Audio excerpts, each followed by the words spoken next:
right. Welcome everybody to Talk That Talk. We have the unfiltered, unscripted, uncomfortable conversation about band, HBCU, band culture, music education, and more. And I think tonight we are going to talk about a lot of the and more. But until then, don't forget you can go into our store and get anything that you want. Put anything in your cart, any shirt, any t-shirt, any hoodie. It's getting cold out there, so you might want to throw a hoodie in there. All right. And then once you put it in your cart, you can get 30% off your purchase. All you got to do is type in HBCU band. Yeah, we started a little late, but you're going to be here anyway. We appreciate y'all for showing up, though. All right, so let's get into it. Quan, what you got going on, brother? Uh, Bandtober has just ended. But we have some, fun things, battles of the band for kids. As of right now, we're slated to go to support my line brother and in DeSoto at the Supreme National Battle of the Band. So we'll be in DeSoto, Texas, doing that. And then we also have, I believe it's the first annual band head Battle of the Band that's in Lamarck, Texas. Shout out to Jerome and his company. Okay, all right. It's a lot of battles going on. Everybody battling each other and getting a battle on, and ain't nothing wrong with that. So we look forward to seeing you out there, seeing your kiddos out there, and all that the Supreme Battle of the Band has to offer. Uh, Apparently, Malik saved $50 on his car insurance by switching to USAA. So we want to make sure that we shout that out as well. Now, I will say this week I have not, and I don't know why, but this week I have not watched any band. I haven't watched any band this week. This is the first week I think that I've gone. No, no. Let me rephrase that. I watched Bethune today. I watched Hmm. Bethune today, and that was it. That's all I watched. So did you watch any band this week? Bruh. I'm not gonna say I'm banned out, but it's like I'm so ready for concert season. Yeah. Like after I feel like, like as directors, bro, you deal with band from July all the way to the end of Forever. October, bro. It's like eating the same Same five meal. sandwich every day. It's like, bro, come on, man. I feel you. I absolutely feel you. Yeah, I get it, and I mean, I guess that's part of the journey, isn't it? It's just part of the life. It's part of the journey, and I question that. Do like the band heads ever get tired of band? Like, I tell you, it is directors. We are. oh yeah, I know that. I by far, Man, but then that begs another question. Those directors who are band heads, do they get tired of band? mm, I don't know. I See, don't want to. I don't want to speak for them. I'm just no, I don't, and I don't think that you're speaking for them. I think that you just kind of putting your opinion out there. But it's just a thought. It's just a thought, right? Like at some point, you gotta be like tired, right? Like I didn't gave you fall, I didn't gave you all the fall. I didn't gave you you go off for Christmas, but then you come back for spring semester. And for those who do parade season, you got parade season, you got battles. You turn back around and then you do summer band. Like, is there a point in like the band head thought process that's like, yo, I got to sit out for a second? Just asking. It's just a real question. Because I know that I get burnt out. I know I get a little tired every now and then. You know what I'm saying? So I just gotta ask that question, man. I really do. Uh oh, also, well, we'll get into it later. But I know that you only have a short amount of time. My brother got to do what he got to do to be great and get his doctor on. So with that being said, I actually want to go ahead and jump into the first topic. I was going to do this for LBR, but since I didn't do it for LBR, I'm gonna go ahead and jump into this right now. So let's go ahead and talk about it. So, brother Willie Snipes has put out his letter, and his letter is something big. So we have the third band director to put out a letter in regards to ESPN or excuse me, Red Lobster ESPN Band of the Year. And so we're gonna just kind of go through this real quick and have a nice conversation about what's going on and what he said. Now, I will be honest with you. I haven't read this in its entirety. I think I read the first line and then the first paragraph, but then I had to get back to work. And so we're going to actually read this in its entirety and see what Brother Snipes got going on. It says, Purple Marching Machine, alumni and friends, to God be the glory. I am compelled to share my sincere thoughts regarding. Why you laughing? Because like we so black. We are. Giving honor to God was First, the first head of my. the head of my life. All the dignitaries, Red Lobster, all of the band directors and colleagues, everyone. Amen. Amen. Amen. Amen. My I'm sorry. That is so true. My sincere thoughts regarding the ESPN Band of the Year competition, a phenomenal opportunity for our students to excel. Throughout my teaching tenure, I have been evaluated at various levels and have consistently received superior ratings. Middle and high school bands undergo annual evaluations by the district, providing a benchmark for excellence, which is very true. Upon transitioning to the collegiate level, I inquired about the college bands that could attain superior ratings and was thrilled to discover that ESPN Band of the Year was assessing our band performances, thereby providing feedback from professionals rather than YouTube bloggers. Okay, all right. I see where he's going with this. ESPN Band of the Year, National Battle of the Bands, and Honda Battle of the Bands offer a platform for our students to showcase their talents and reap life-changing benefits. Debatable. Because ESPN Band of the Year is more of the competition aspect of it, whereas National and Honda for years has been more of the showcase, except for that one year where they did have the voting process where A&T actually won. Anyway, as educators, it is our responsibility to enhance our programs rather than merely relying on applause from our fans. Okay?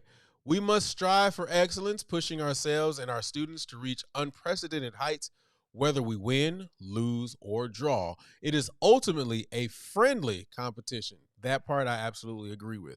Competition is beneficial for our students. I believe that, as it instills valuable life skills such as hard work, dedication, and resilience. Receiving intelligent feedback is advantageous for band programs as it provides a roadmap for improvement and growth. Very true, specifically if you receive your feedback.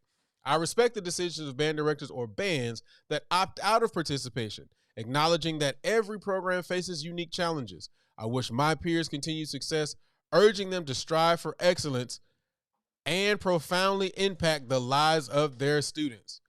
May these perspectives, informed by my 20 years of experience as a band director, inspire you. I wish continued success to all music programs and extend my gratitude to everyone. We fully support the ESPN Band of the Year. So basically, first of all, let's go out there and let's say this, that he is in full support of the ESPN or Red Lobster Band of the Year. I don't know which name we giving it today, but one of them. He supports them. So that's the first thing. But he brings up, to me, in my opinion, a very bigger conversation that, I just feel like we just need to go ahead and have the conversation about. That was the wrong one. My bad. How did I end up doing that? Oh, well. Anyway, but are HBCU directors running from the scores? Are we really running from scores? No, I don't think so.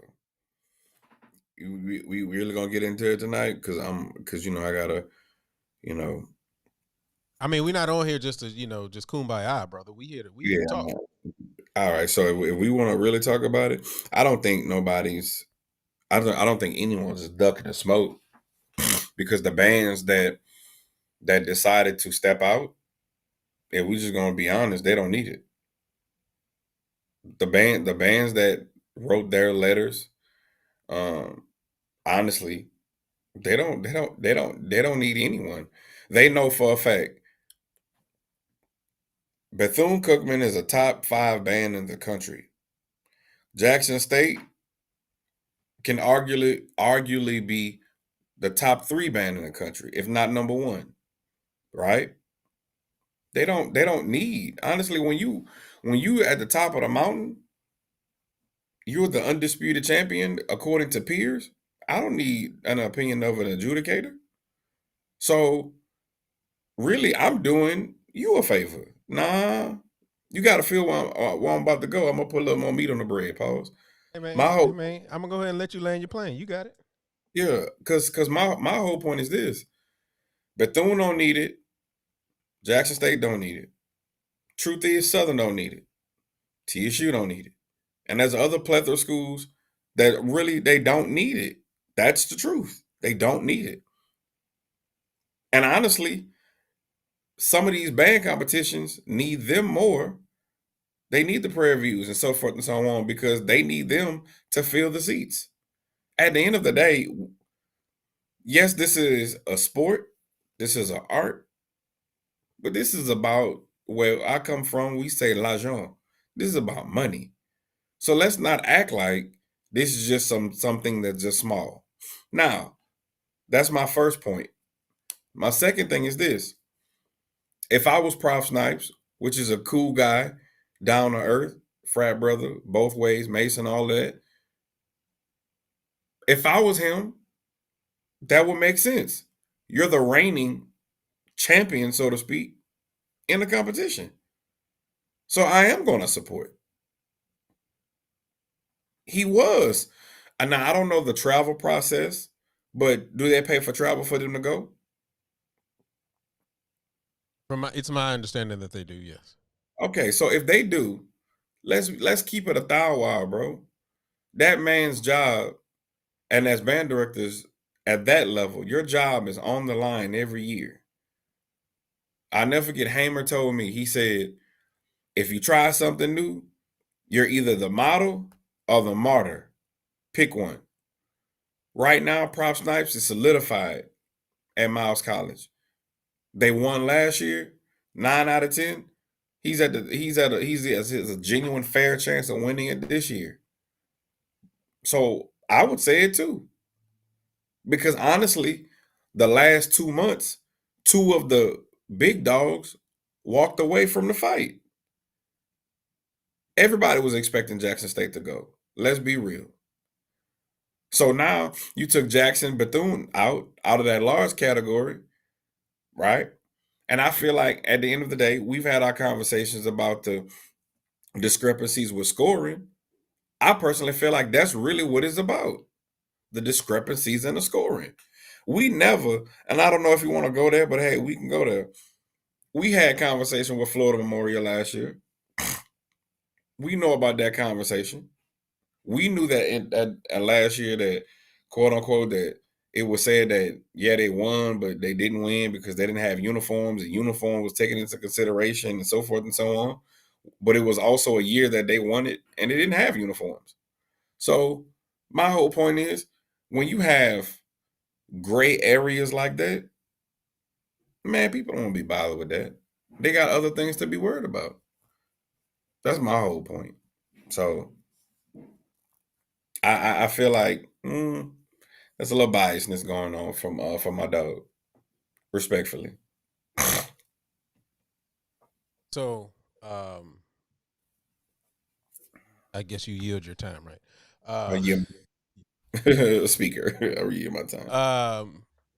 So, a couple of things that you absolutely said that I can agree with, right? You put the right person on the ticket. Obviously, we want to try to make sure the butts in the seats, right? If you're going to put anything on of this particular caliber, of this magnitude, right, and then you're doing it in a space that has to fill seats, you got to put certain people on the ticket. You just got to, right? I'm not disagreeing with that. I'm not even going to argue with that fact.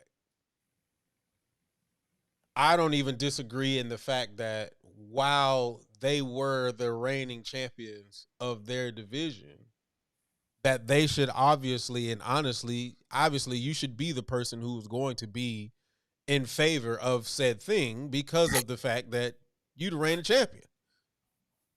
You gotta show your support.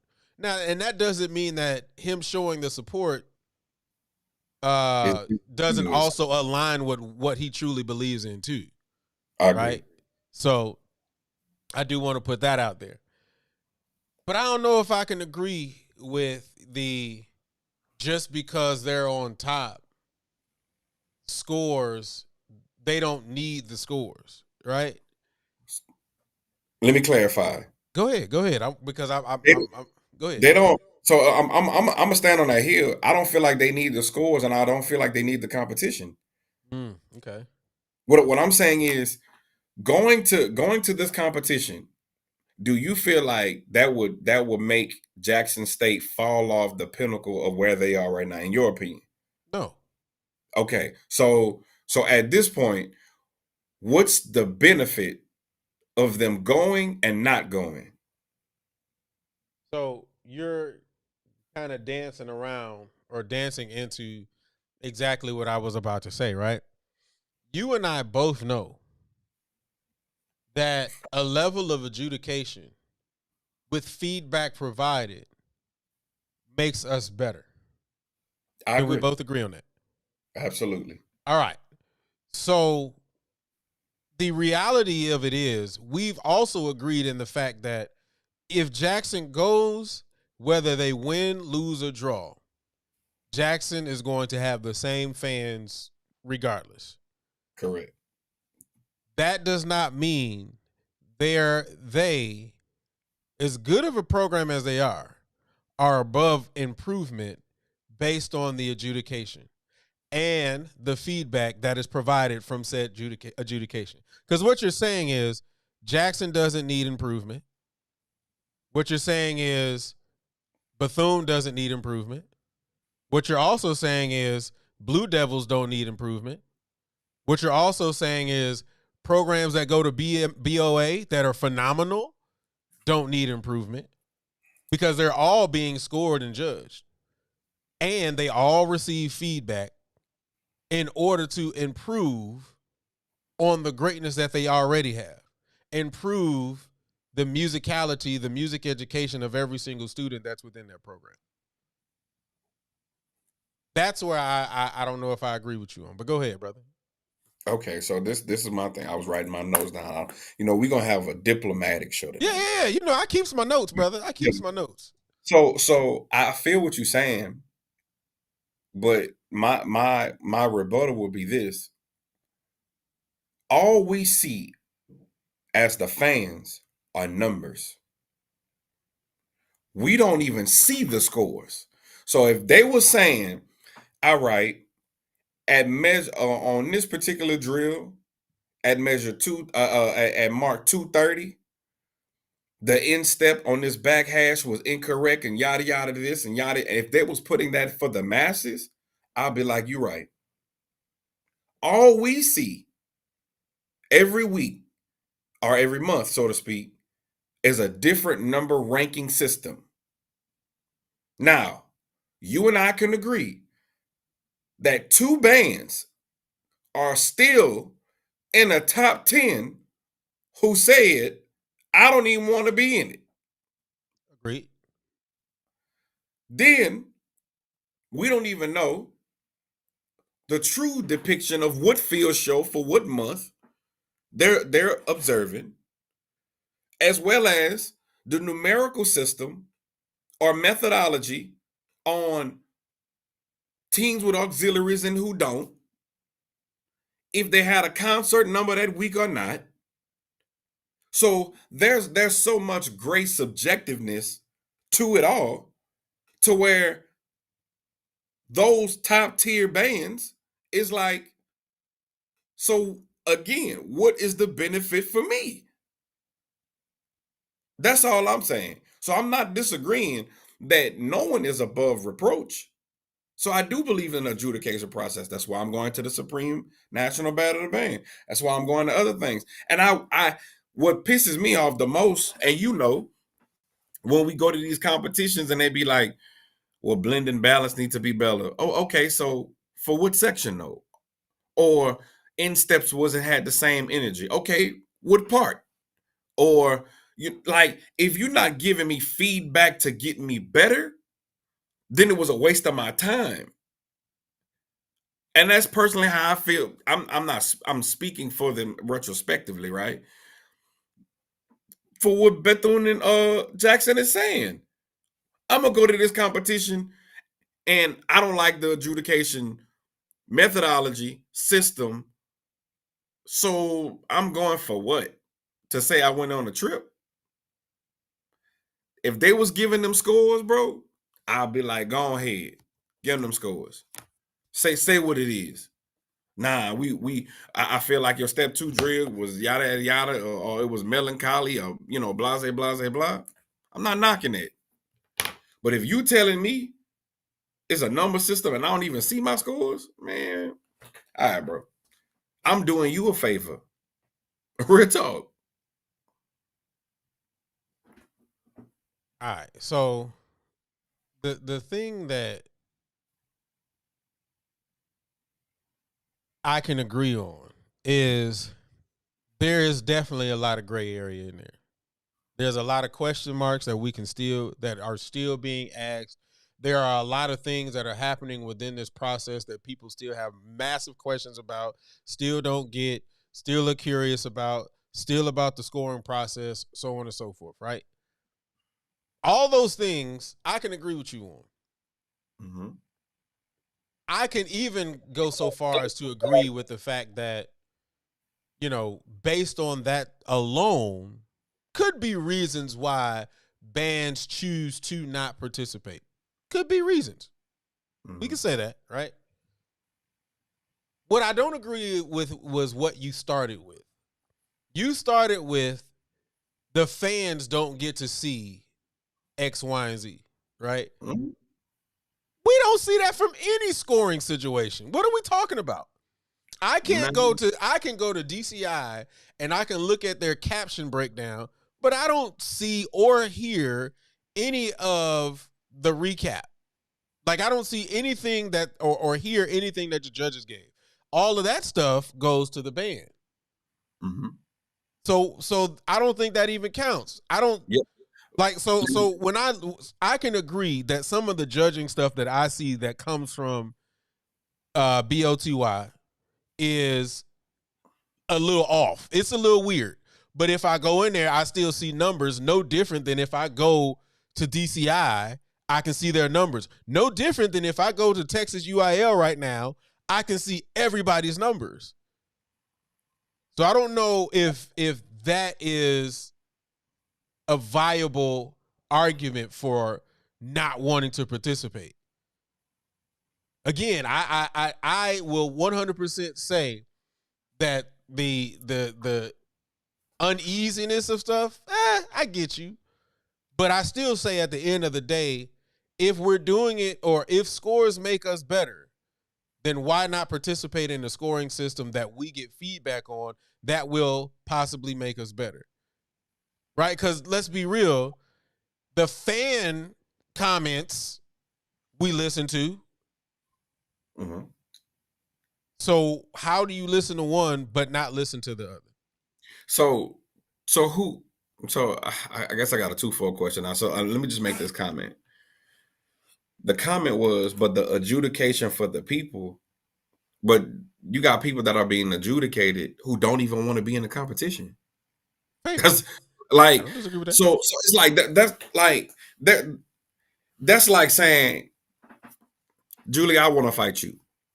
And you be like, but I don't want to fight. And then I hit you.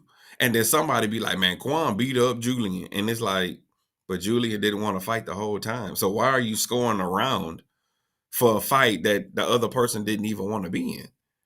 Like, all I'm saying is you had two bands that removed themselves. And we know the conversations that we've had behind closed doors of directors who was like, bro, we ain't never sent no video in. True. But they still was top 5. And they knew they're not about to go. Why they not about to go? It's because they knew that they wasn't turning in videos. And the skewness or the, I don't want to say lack of integrity because I don't want to come across like that. But we just gonna say it. The lack of integrity from it or credibility from it, because again, as a high school director, as a high school former high school director and college band director, we're on the horn with these directors, and they was like, bro, I'm not turning in no video for that. But they top 5, they top 3. So it gets to a point where it's like, oh, this is smoke and mirrors.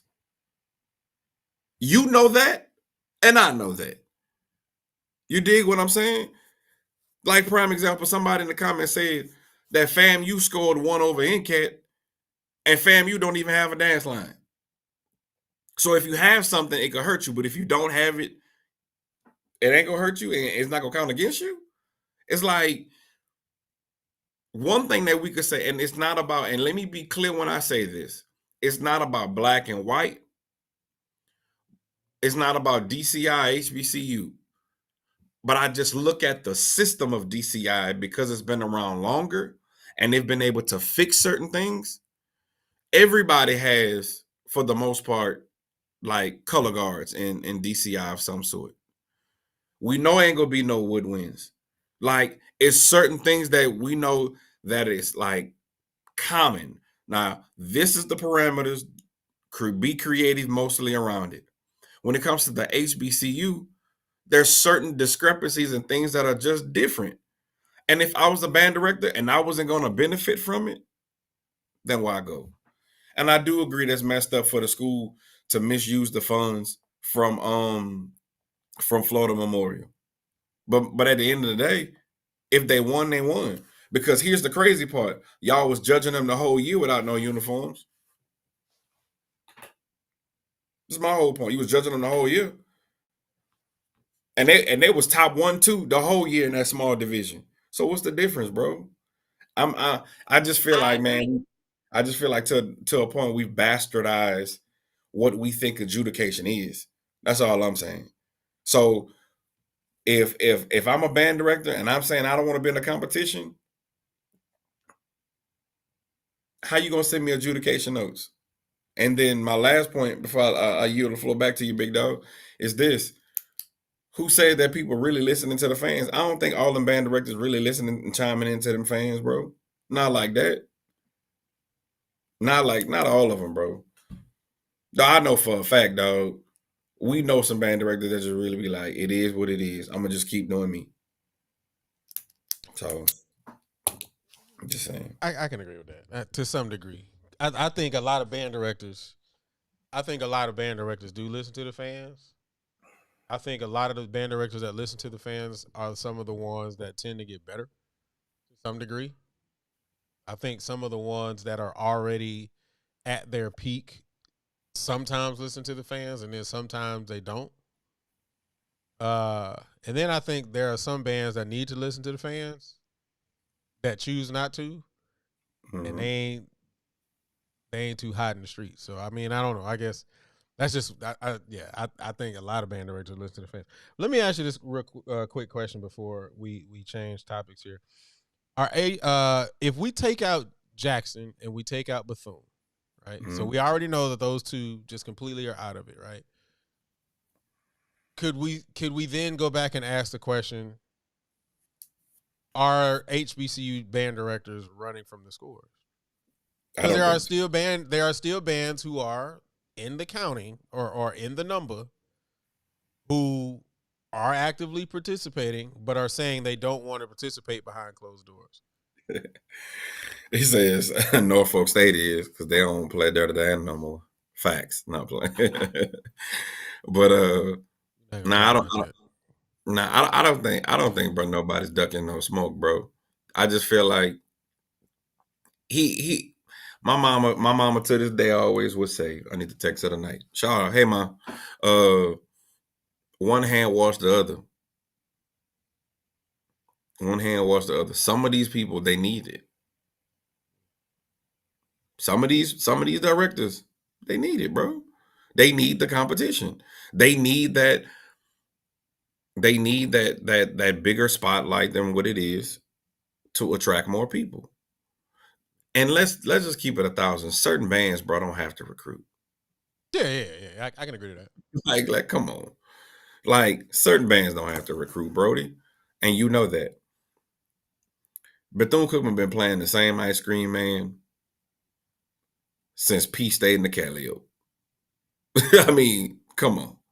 you know. So have you ever seen them small? No. Nah. Jackson State now to this particular point, right? They have rounds of auditions.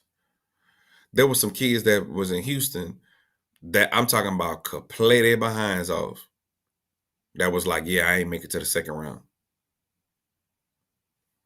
Some people they just don't have to, bro. And that's just how I look at it. But I respect Prof. Snipes' opinion. Absolutely. I respect his validity for what he's saying. And I understand about having the people like, shout out to our boy Justin Smash Time, Killer Kev, and all them, and the people in the comments, being judged during execution of. But this is an entertainment sport now, bro. Marching band is on the equivalency of basketball, of football. When they showed the Boombox Classic, they showed Southern the night before, the footage from there, bro. It's big business, dog. And if you're that good, they'll make sure that you on that ticket.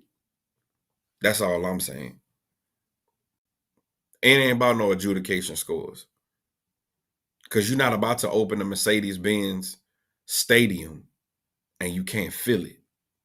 You ain't gonna do that too many times, bro. That is a point. That is a point. I can't argue with that. That's why I said earlier that the size of that venue, I agree with you. I definitely agree. If you're gonna open that venue, you gotta fill them seats. That's gotta happen. I'm gonna be real.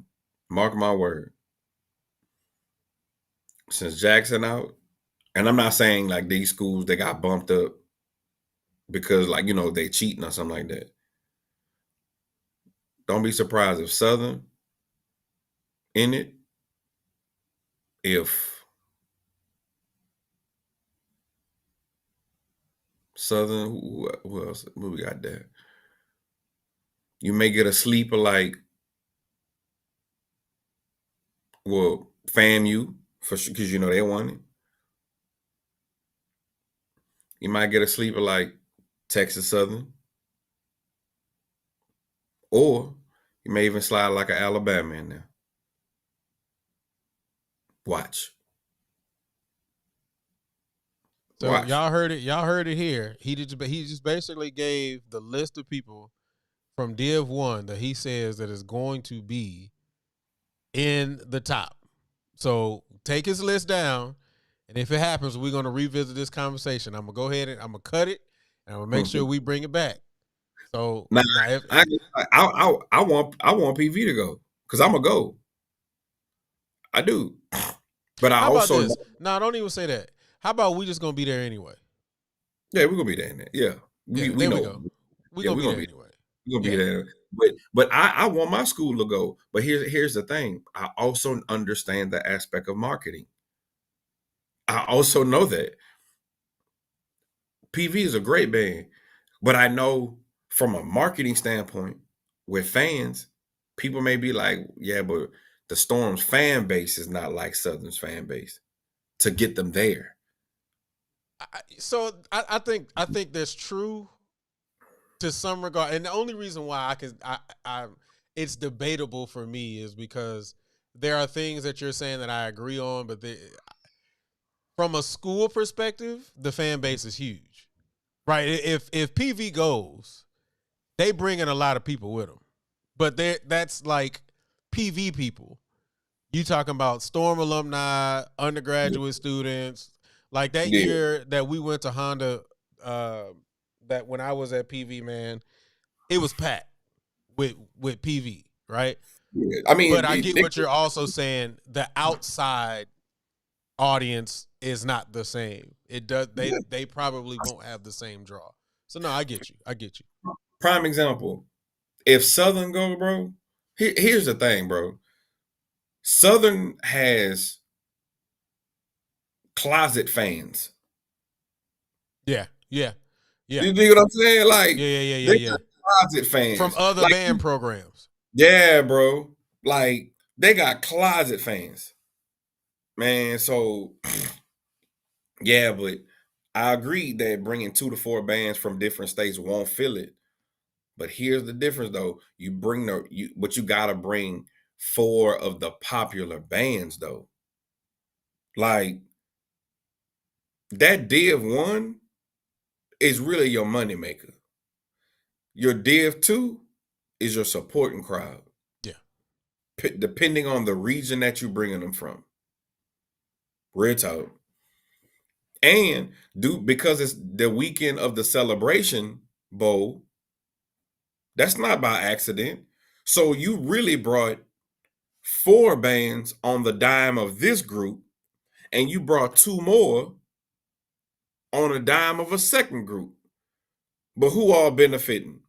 The city of Atlanta, Mercedes-Benz Stadium. That's who's benefiting, bro. If you think that mayor, all of those people are not chopping it, you know what I'm saying? Like, bro, one hand wash the other.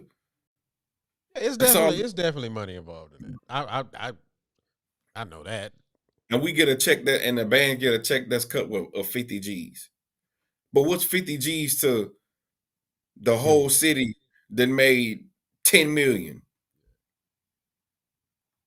Come on now, bro. Come on now. All right, well, let's go ahead and move on to the next topic. Remember, we only got Quan for an hour, man. He got to go be educated. All right, so this one was really big, and I want to go ahead and talk about it very quickly. So let's get into it. New developments tonight in that mass shooting at Lincoln University's homecoming this weekend. According to the Chester County District Attorney, the only suspect arrested did fire a weapon Saturday night, and now his bail is set at $1 million. This comes as we learn more about the victims injured during the gunfire. Action News reporter Amanda Pitts is in Westchester with the latest. We spoke to an adjunct professor at Lincoln University, one who worked closely with that student who was shot. He visited her in the hospital and says she is on the road to recovery and is a resilient young woman. This kid is a hard person to make a victim.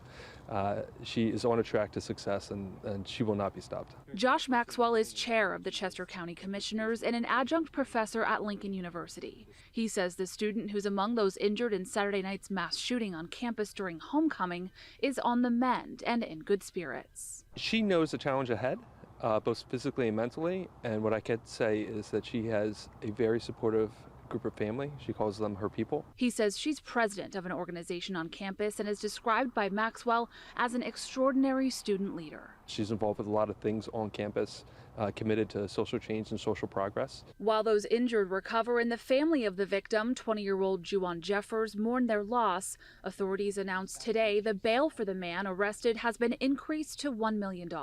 But the Chester County DA says Zacchaeus Morgan Thompson of Wilmington is so far just facing a firearm charge. Glock Model 28 .38 caliber semi-automatic pistol that was found in the defendant's possession that night is a ballistics match to a .380 caliber fired cartridge casing found at the scene.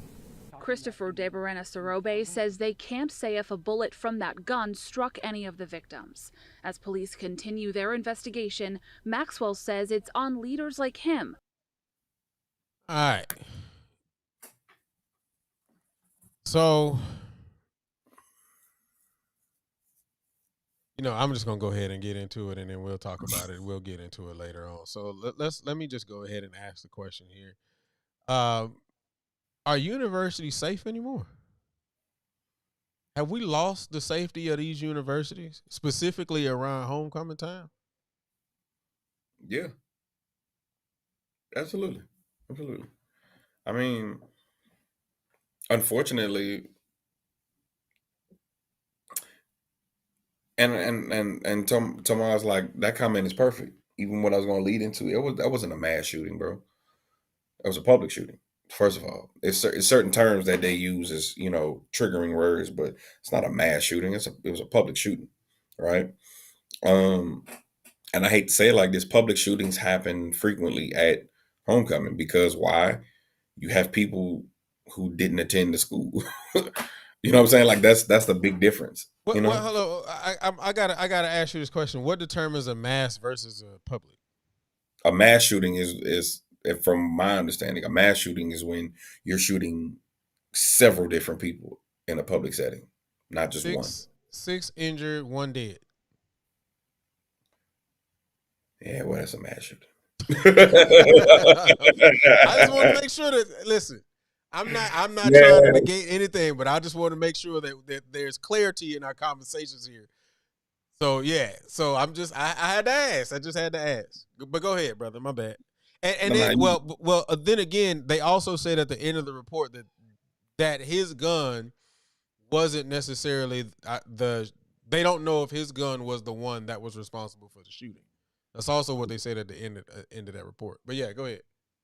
But I mean, bottom line, like we know people, bro, who didn't attend you know, who didn't attend the school, who may be a gangster from the hood, and he'd be like, man, I'm gonna just it's homecoming. I'm gonna just go out there. I mean, at Prairie View, bro, there's several different law enforcement agencies there. Like the safety plan at Prairie View is ridiculous, bro. You know what I'm saying? Um, so that's all I'm saying, bro. I mean, it's far too common, being honest, at HBCUs. Specifically for homecoming, how can you load management that? How can you manage that? You don't know. Think about it. You don't know who's coming on your campus. It's thousands. I'm pretty sure hundreds of thousands of people that are walking toward on and off that campus, frequent things, and you don't know what they got in their car. I'll never forget. I was at Prairie View on a regular day, and no, I think it was homecoming. They had pulled the car over, took them kids out the car, semi-automatics in the back seat. You know what I'm saying? Like, just saying, bro. So I, go ahead. My bad. I'm sorry. I was just saying, how can you govern that? So I saw several universities doing this, and shout out to Norfolk State, because it's to my understanding, and I didn't go to homecoming this year, but shout out to all of my Spartans that did go to homecoming this year. But it was to my understanding that in order to get on the campus for the game or for homecoming, you had to have purchased a ticket for the game. And then they also shut tailgating down at 6:00. Now, Oh, that's whoa. Let me finish. Now, I saw multiple people prior to with massive complaints, right? When I saw it, I was like, it's about to be lame, right? I thought about the process, though, because very similar to what you said, and I said this on Friday, most of our universities are somewhere near the trap. Most HBCUs are somewhere near the trap, right? And so the average dude that didn't go to the university, that just live over there, like you said, hey, man, I'm trying to go be in that. You got these young things going on over here. I see them. I'm trying to get with them. And I get free food and drink. Shoe. Let me roll up, right? But if you got a ticket, you can't just walk on the campus. And most of the stuff that goes down in the later hours of the day. You shut that joint down at 6:00, clear the campus. Now, what I've seen from a lot of my alumni are responses like, yo, I didn't think it would be great, but that shutdown at 6 was talking about something. It worked. Now you got to think about us older folk with these older bones. We think we can go out there and party till 2, but really, after about 6 or 7, our body done shut down. We pushing it. So a 6:00 cutoff time is good. Anything past that, that's for them young folks who on campus, who for the undergrad, it ain't for them anyway. It's for the alumni. I'm just saying. I think that's a good way to keep alumni and people who are there for homecoming safe. I thought it was weird at the beginning, but after a while, I didn't think it was a bad idea. I mean, that's for y'all. Because at PV, we ain't had them issues. You know, we know how to act accordingly on team. You know, I like disagree, but go ahead. I mean, we was there kicking it, and you know, and the rain ain't stopped nothing. You know, rain, sleet, or snow. Don't rain on the storm, ho. I'm just saying, bro. Like I'm not completing that. I'm not completing it. Yeah. Like, we enjoyed ourselves, but I mean, at the end of the day, whatever you need to do to ensure that your campus is safe, do it. Bottom line. Fair. If that's what you feel, cool. You know, it's better to be proactive than reactive. Mm-hmm. So, I mean, even Texas Southern, they shut down their homecoming at 7. So, They did? Yeah, they did. They shut down homecoming at 7. So, I will say this too. I think the difference between PV and a lot of other places is y'all be having them RV daddies. Like, that be the thing. They don't have RVs at Norfolk? Like, they have RVs, but that's not a thing. Like, getting an RV at PV is a thing. Yeah. Like, you're not in the club if you don't have an RV at PV. Like, at Norfolk, if you got an RV, that's dope. But most people, we outside. And I think that does kind of cut down, because most of the people like that I've seen at PV, yeah, people party outside or whatever, but a lot of people be in the RV chilling. Hard. Or sitting outside the RV, and when it's done, they be like, shoot, going back in there. You know what I'm saying? So I think that's what makes PV's homecoming slightly different from a safety perspective. Mm-hmm. Because like, if anybody out there, if you have not been to PV's homecoming before, first of all, I've been to a couple of homecomings. I still have not been to Howard homecoming yet, but I enjoyed myself at a Southern homecoming. You know, obviously I've gone to a Norfolk homecoming multiple times. I haven't gone to this new one, and I've been to a lot of PV homecomings. PV has a really good homecoming. But if you've ever been on PV's campus and been to a homecoming, there's RVs everywhere. Like, everywhere. As far as the eyes can see. And honestly, they open more concrete. Yeah. And that concrete, yeah. That parking lot, in the parking lot area, right? Yeah, like, RVs are the thing. Like, you got to understand, it kind of works very similar to the normal open campus joint, where you go to people joint, you could probably get a plate or whatever, but it's just different. It's just different. It's just, I can't even explain it. You could be walking by, excuse me, y'all selling plates? Oh, we not selling plates, but you're more than welcome to have one, baby. Yeah. Like, that's just what it is, man. I think it's dope. I can't even argue with it, man. It's all of that. Yeah. Yeah, they hit them RV daddies like that. So, with that being said, I think that's what makes it a little different. I do want to say this too. You know, you guys are more than welcome to hit us with your super chat. Super chats, man, if you want to be able to get some of your comments up here and we can really dive into it, and or if you just want to say, hey, man, appreciate what y'all doing, appreciate the conversation, here's a super chat, you can also do that. Can we talk about the dangers of alumni coming back during homecoming and hazing the mess out of pledges? That's a whole different conversation. That is a completely different conversation, brother.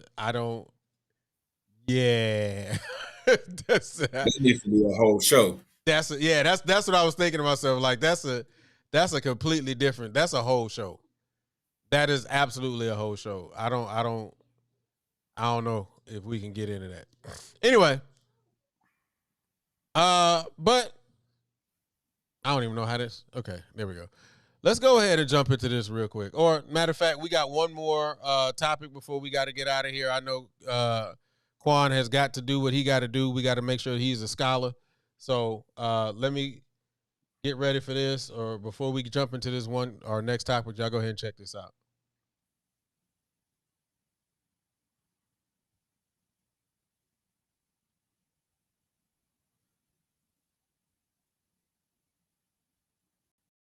This episode of Talk That Talk is brought to you by the Supreme Regional Battle of the Bands, hosted by National Show Band Association.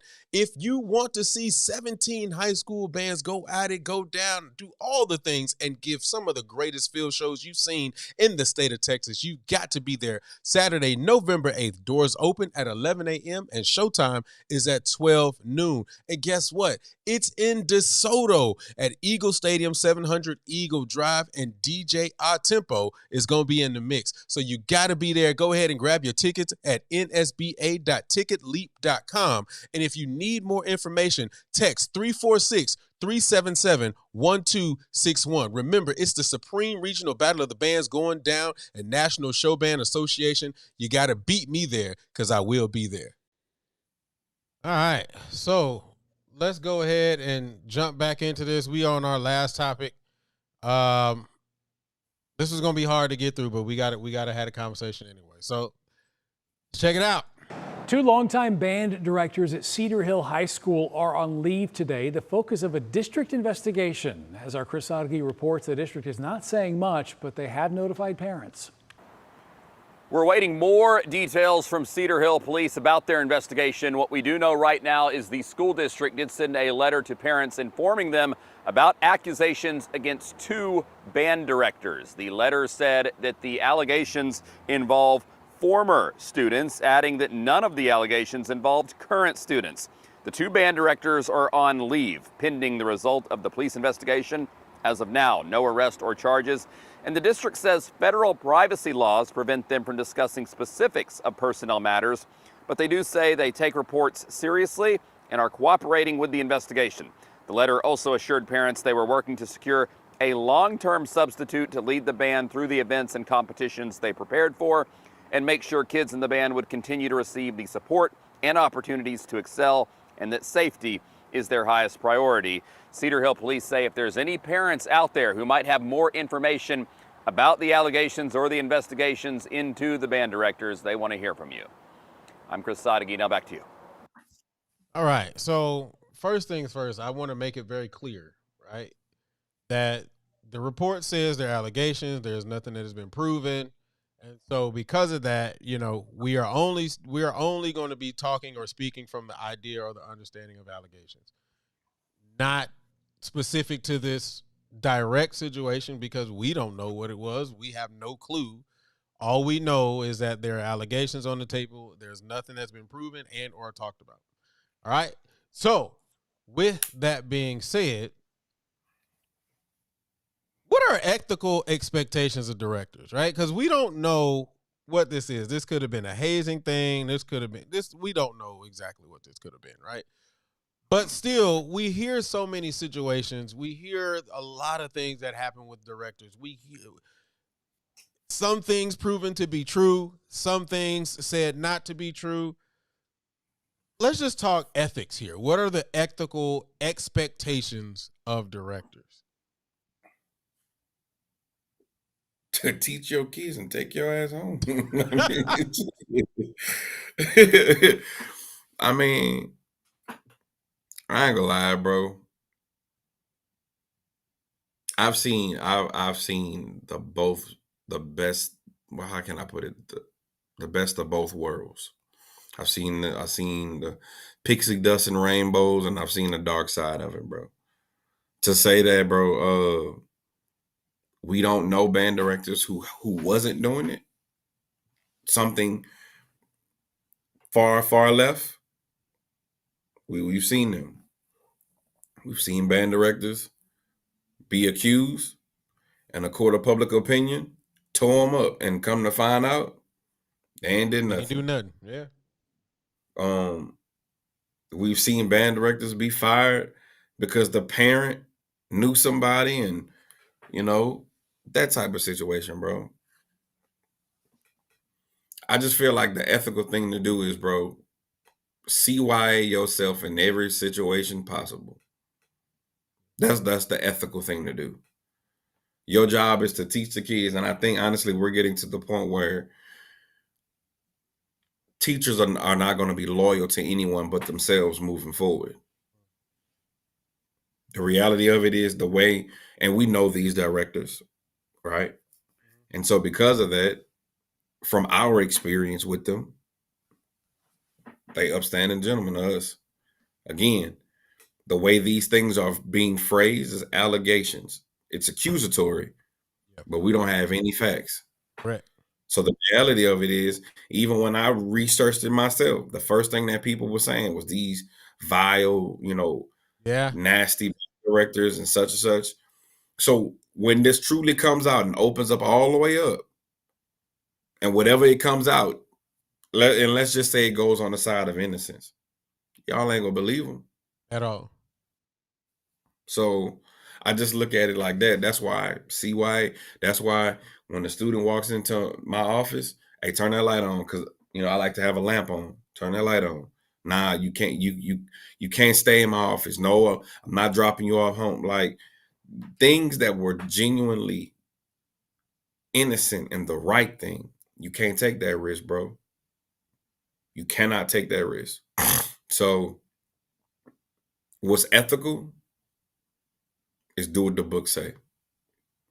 Now, for urban, low socioeconomic schools, since we want to go there, let me pivot to somewhere else. These kids that are actually homeless, you're supposed to report it. That's not always being reported. The kids that will be wearing the same clothes, supposed to be reported. Yeah. The kid that don't get picked up until late. You after that band, stay with them. Supposed to call CPS. Supposed to, yeah. The kid that, you know what I'm saying, that, well, my mama hit me like this, and she got a new boyfriend, and supposed to report that. Supposed to report it. So my thing is, if we're gonna keep that same energy with them teachers, the teachers need to keep that same energy with them parents. But then we end up losing the trust of the student. Because we care for the student, but we know that's being reported. The student will be like, man, you don't know what's gonna happen to me at home. Like, these are real life scenarios and situations. And I know, don't be driving the children home by themselves. Yeah, but what's gonna happen when you have a band performance or a late football game? It's 10 o'clock and it's midnight. Yeah, and you still up there with that kid.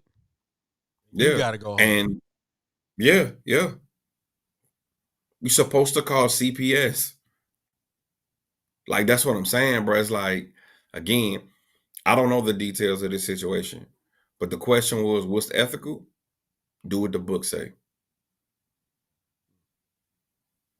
Because you have a livelihood. You have a certification that you studied for and took that test. And, because here's the thing. School is corporate. Facts. Everything that has a brand, I agree. you're expendable, dog. Because from the reporting, just from the reporting, what they say it's not with any current students. And that's the thing. Whatever. I'm like, bruh, how far can a student even go back for an allegation? Like, what? Go ahead. I'm sorry. No, you good, dog. It's like from what I know, and this is just speculation. Even if it was something as simple as dating, I'm gonna just put that out there. A current employer is not supposed to speak like in that manner until 3 years after they left. Right. Now, me personally, we know what the opposite is gonna say. Oh, 3 years later, you've been looking at them and such. Yeah. So sometimes it'd be like, nah, bro. Nah, that's not what we're gonna do.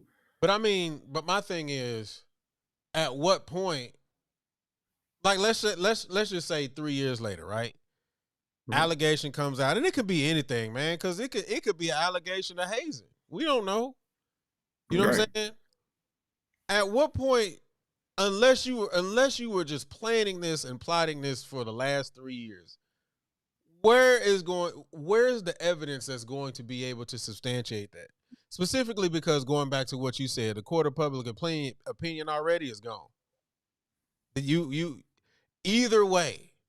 So what is the level of information that can be provided in that span of a time to be able to prove it, in the sense that if it took place while they were a student and it wasn't reported then, which in my opinion could prove more evidence, you 3 years down the line. Mm-hmm. So Yeah. how I don't know, man. I agree with you though. Cover your butt. Cover your butt. But here's another argument that we've had before, not specifically on this topic, but just talking about hazing and stuff in general. Some things that we thought, which in retrospect was innocent and or seen as just being overprotective or loving or whatever, can be scrutinized and looked differently in this day and age. It could be something very small. I mean, if we're gonna just keep it a thou, technically what I do is hazing and band practice. No, I agree. So I mean, I agree. And I'm not talking about you specifically. I'm just saying the average band director. The average band director, not you. If them, yeah. let's keep it a buck. If your band director ain't pushing up with you, hazing. And by I ain't trying to be definition. funny. I ain't doing no push-ups with you, but y'all gonna do them. I used to do push-ups with my kids. But see, that was for two reasons. One, I was trying to keep this meat off, but two, I wanted to be in a position to make sure that no student can say, Mr. Luke made me do X, Y, and Z. Nah, I did it with him.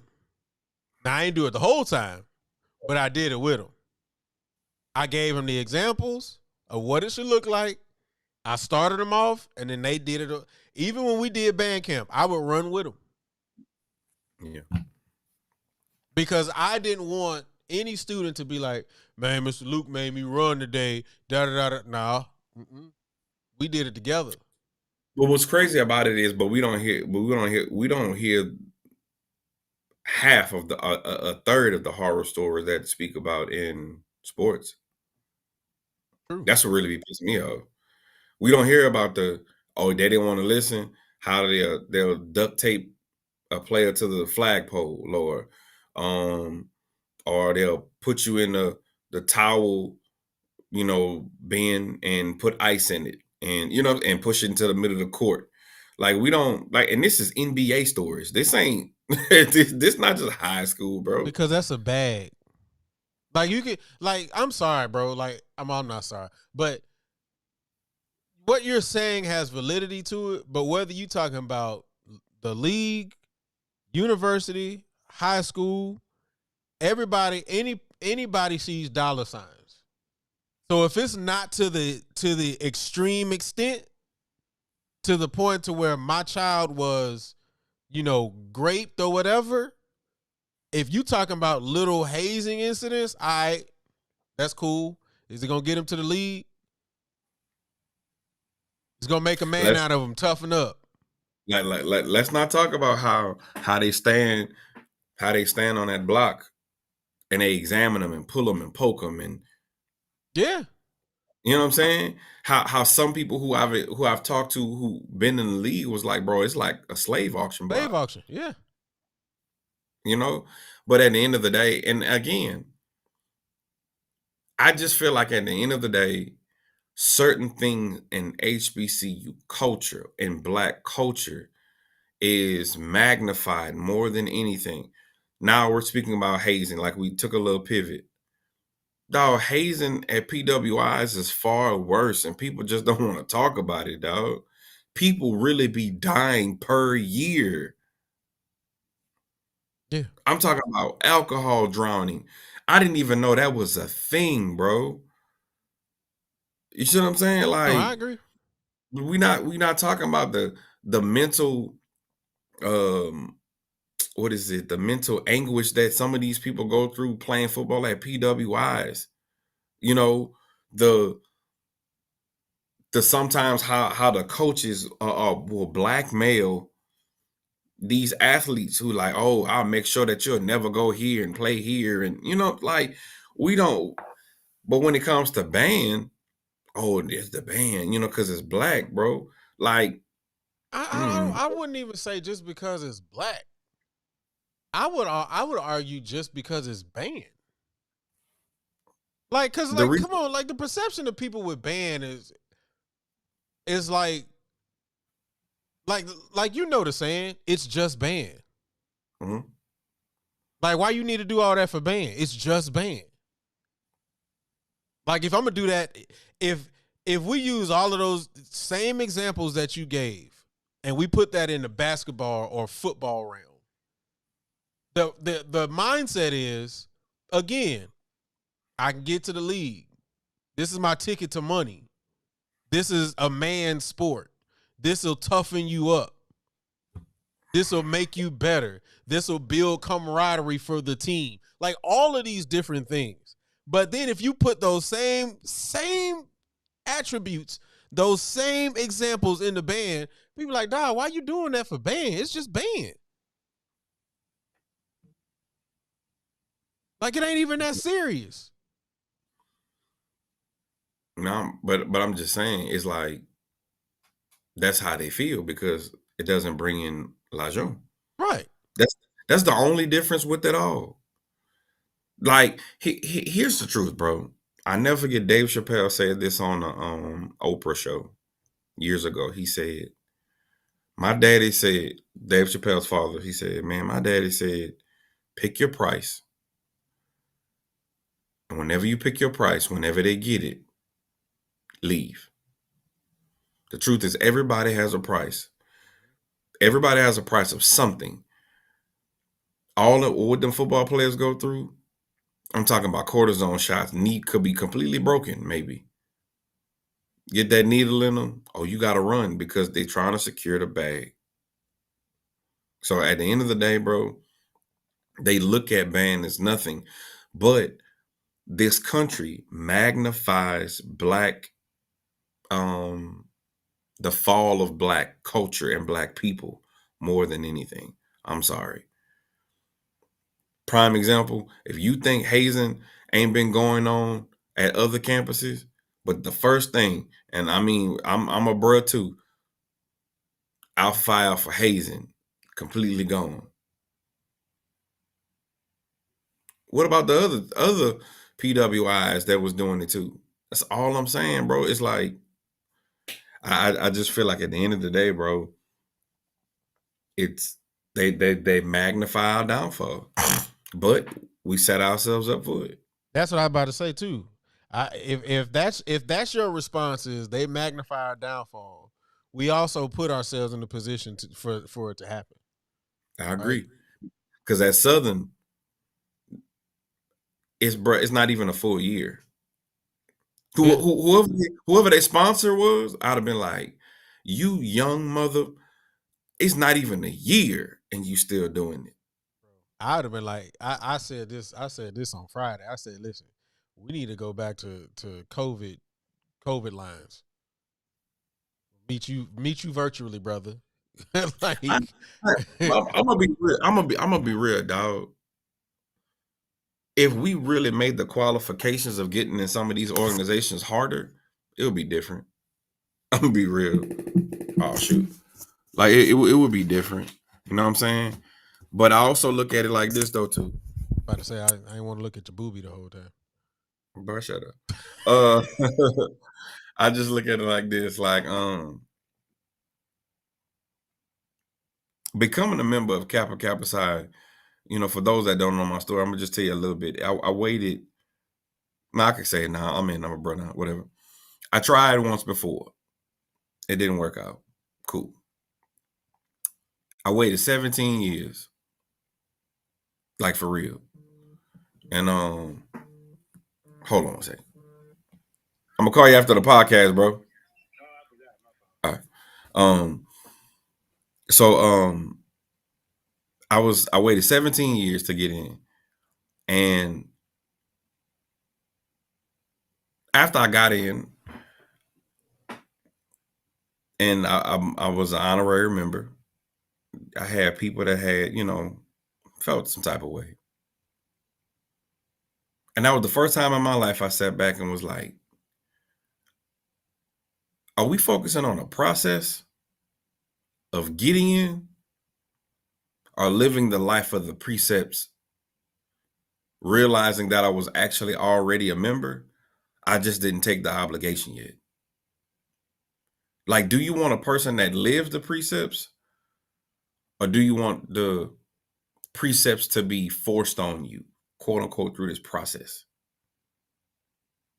Like, I just realized, like, we got to do better and seeing the precepts or seeing the organization in that person's heart. And it's not about the pledging. But how do you know if a brother good or not? You I gotta ain't get gonna- good, bro. Nah, it's if you observe them long enough. Like, real talk. Everybody a gangster, bro, until you be put in a gangster situation. Then you sit back and you observe their mannerisms. You see what I'm saying? Like, you only could fake for so long, bro. That's all I'm saying. You only could fake for so long. And I just feel like we emphasize the process so much. And let's be real. Man, we be crossing 20 people. 6 gonna do the work, if 6. Yeah. That data shows now with fraternities, you cross 20, in 2 years, 4 may still be financial. The remaining 16 or whatever gonna be wearing shirts, talking about their pledge process. Like, we need to do better, bro. But we setting ourselves up for it. I've always had my own opinions on that. Yeah. I'm not gonna get into it because that'll be a whole nother conversation. You gotta go. I did my hour in a little bit. Yeah, you did an hour and 13. I'm looking at the clock, man. I got the clock up here. Don't be trying to monitor me. I got it. Anyway, man. Yeah, I don't necessarily disagree with anything that you said. I stand by some of the things that you're absolutely saying. I really am interested to see what happens out of these allegations, man. It's definitely a sad thing, but we're gonna keep our eye on it and we're gonna keep talking about it as more information pours in, man. Let's get ready to get out of here. This brother has to go and be studious. So I want him to continue to be studious, man, because only his growth is only going to not only make himself better, but it's going to make us greater. So with that being said, brother, any final thoughts, anything you got for the culture?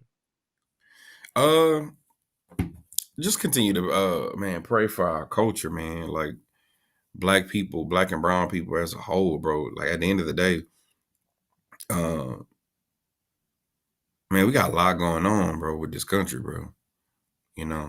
Inflation is real, man. These political climate is real. I'm gonna say this, and I don't know if you want to bleep it out, but take y'all asses and go vote. Like, these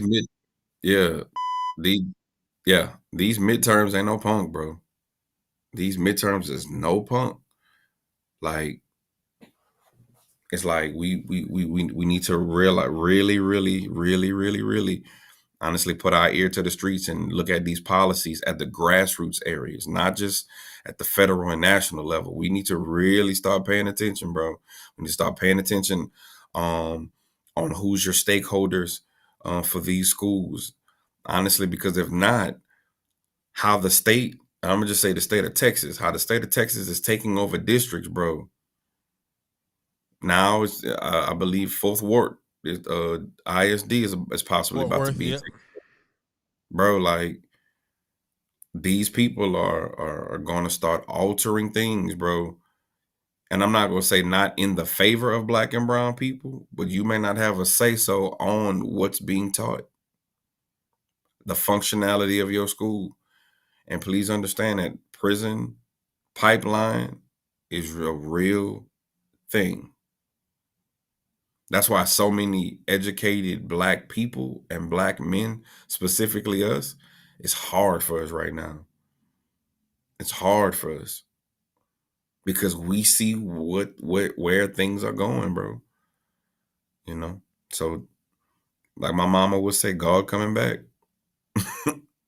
These them times. So that's all I got, bro. Okay. All right. He said it all. There's nothing more for me to say on that regard, but I will say this. Don't forget, you guys can check out the Supreme National Battle of Bands November 8th. Yeah, man. There was a promo. Y'all like that? Y'all like that promo? I need to do more promos. Yeah, I got a promo for you. I'm March. really Yeah, I'll send you my promo to do it right. Go ahead. I'm about to say I don't know if you're serious or not. So, but yeah, but y'all can check out the Supreme Battle of the Bands November 8th, man. So y'all do that. Also, don't forget y'all can like, share, subscribe, keep the conversation going. Not only in the live chat, but if you're watching this on playback, you can do that as well. Go ahead and put as many comments in the chat as you want to, and we tell you to look at them. Also, LBR is going to be going on. Oh man, Brother Moore, you're late. But also, man, LBR is going to be going on this weekend. Also, Friday, we also have the halftime headline, so you can also check that out. Some other things going on the pipeline, man. I'm gonna try to keep my mouth as quiet as possible until some things matriculate, but just be on the lookout for those things, man. Again, don't forget you can go to our store. You can get anything you want. Pick up a shirt. Pick up a hoodie. I said that earlier. It's getting cold. Pick up a hoodie. It's in the 50s. It was in the 50s this morning. So pick up a hoodie or a sweatshirt. Do whatever you want, man. You can get 30% off your purchase. All you got to do is type in HBCU band. Once again, you can get 30% off your purchase by typing HBCU band. Quan got to get out of here because he got to go do his thug thizzle on his books. And man, I gotta put something in my mouth. Pause. I gotta eat. Here we go. Because I was about to say something I ain't need to say. I gotta eat. Brother ain't ate since about 2:30. So I got to eat tonight. I got to go get me some din. So with that being said, man, we appreciate y'all, man. Y'all are super dope. This has been super dope. Again, y'all can continue the conversation inside of the comment section. We will see you all. And last thing, Portia was not here tonight. They had rehearsal. They are going to Philly. Norfolk State versus Dale State at the Philadelphia Eagles Stadium. So she couldn't make it because they had rehearsal, but definitely love for Portia. We ain't seen her in a month of Sundays on here, but she'll be in. She doing her thing, man. She doing her thing. And so gotta send love out to her. And also, again, shout out to the Outers Eye chapter of Kappa Kappa Psi National Band Fraternity Incorporated for winning the Homecoming Step Show. All right, now we are officially out, and we will see you all in 2 weeks.